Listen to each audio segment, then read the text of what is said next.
Yeah, obviously before I start about us, I want to give a shout out to men's basketball and congratulate them. I've said it all 2 years. What a great group of guys. Chris Jan is a rock star and really excited about their opportunities. And then as far as for us, as Captain Obvious here, disappointed. As you can imagine, we met and watched it in our locker room. Got a lot of disappointed young women as we thought we met a lot of the criteria on the women's side to get in, but it is what it is. Right now I'm excited as I'm in year 2 because it's all about competition. I don't care if it's rock, paper, scissors, cornhole, the NCAA tournament, or the WBIT. That's the kind of program that I want, that when given the opportunity, we're excited about it, where we can compete. And then obviously we got a lot of great things when you look at it and try to make it as positive as you can in front of us. The opportunity to possibly play at home for 3 straight games. Jessica Carter, 2 games away from breaking the most career games played in program history. And then Lauren Park Lane, 6 assists shy away from breaking single season record. Again, what makes me excited about March, which still is my favorite time of the year, but unfortunately, like you all know, would love to be playing in the NCAA tournament. Robbie, you're in front. I don't know how many times you've dealt with this being at the programs you've been at, like being on the verge of making the tournament and making this tournament as well. I mean, what's the challenge of that, and the disappointment, and kind of channeling the disappointment and trying to make that a positive in the next week or so in this tournament? Yeah, it's a loaded question. So obviously, there's disappointment for one, because as the head coach of this program, you want to put your team in position, right? It's based on how you schedule and put them there, and I thought we did that. And then obviously, you want to send out the seniors right?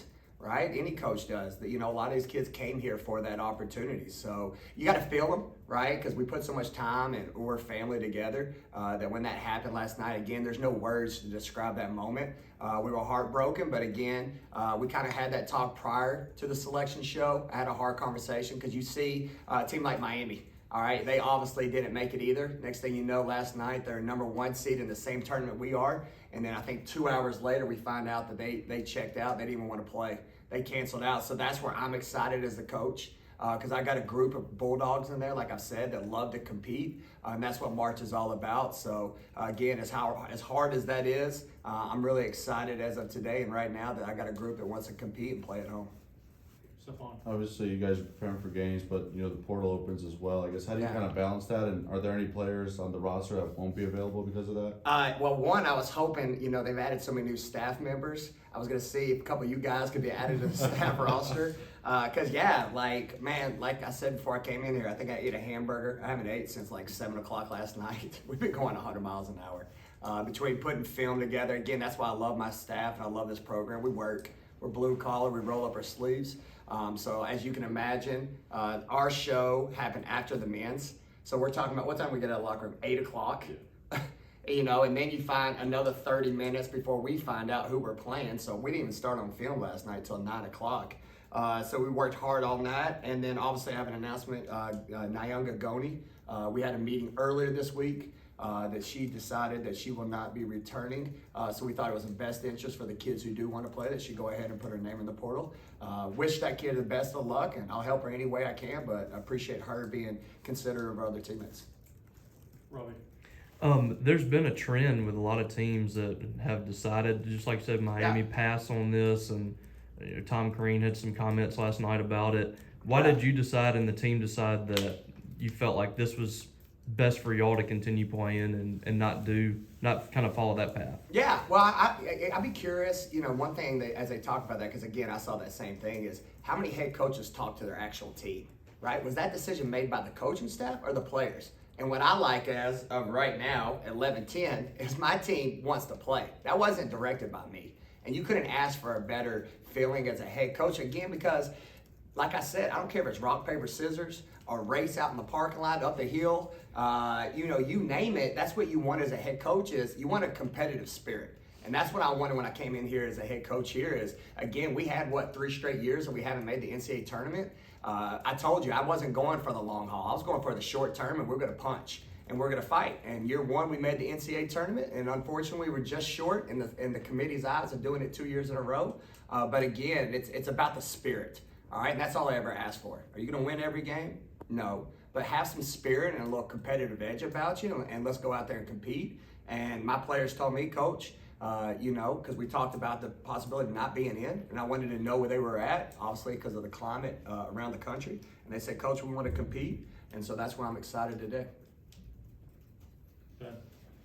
Does it feel like, I know you said the players wanted to keep playing, that motivation and desire to prove themselves, especially to get at least one more opportunity in front of your home fans. Do you feel like that's still there with this group right now? Yeah. We're going to meet later at 2. I mean, as you can imagine, they need 12 to 15 hours.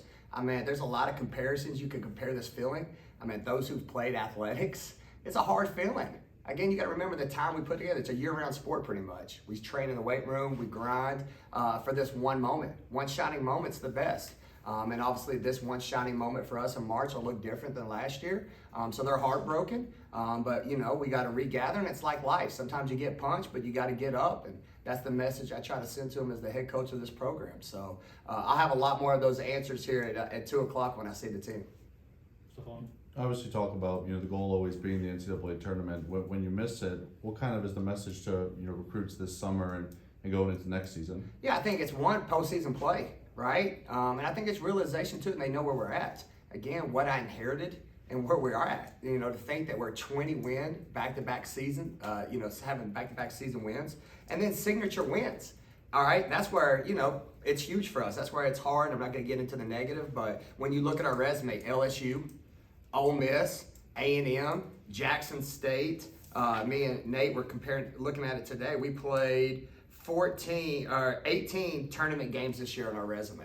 All right, so again, you're coming to the best league with a top 20 fan base. We got everything that we want in front of us, and then like I always tell them, help come here to help me beat the top teams. Don't go and do the norm. Let's do something different. And I think it's reality when you look at we did it in year 1. And then in year 2, we knocked off some of the biggest names in college basketball. So the vision's still real. And like I said, unfortunately, we all know the elephant in the room. When you look at, and I studied it last night because, again, I want to put us in position next year to get there. The NCAA committee obviously made a big emphasis, like no other, on how you finish this season. All right, you look at Notre Dame as a 2 seed, Texas over Stanford. Colorado, who had a phenomenal season, missed the top 16. So for whatever reason, again, there's a bunch of criteria, but, they put a big one on that. And obviously we all know in this room, we fell on the short end of that, and we have nobody but blame but ourselves. Robbie. Speaking of the matchup, I mean, you have ties to Georgia Tech, obviously, and Yeah. I'm sure you've watched them extensively last night. What's your early thoughts on that matchup? Well, thank you, NCAA, because they put this tournament together too. I'm a 2 seed in this tournament, and there is no way in God's green earth Georgia Tech is what do we say, a 7 seed? Yeah, come on, like what in the world? And we got a work cut out. That's where, to your question earlier, my message at 2 o'clock, you better roll up your sleeves and bring it. This is not an easy first game. You got 2 conferences who tied with 8 teams in the tournament, ACC and SEC. So then they give us an ACC opponent who I think we checked tonight or this morning 10th. Where they finished 10th. And again, I probably apologize for being a little slow here. We've been up all night doing film. But again, here's the scary part about Georgia Tech. They finished 17 and 15 on the year. Okay, they had 5 games this year. There was a 5-point margin. That's their season too. If they finish those games, they're an NCAA tournament team. And then 3 of those teams were against top 25 teams. So as much as I had no sleep last night, I'm about to have more no sleep this night. And to your point and question, I appreciate that. Georgia Tech obviously has a special place in my heart. I was there 6 years.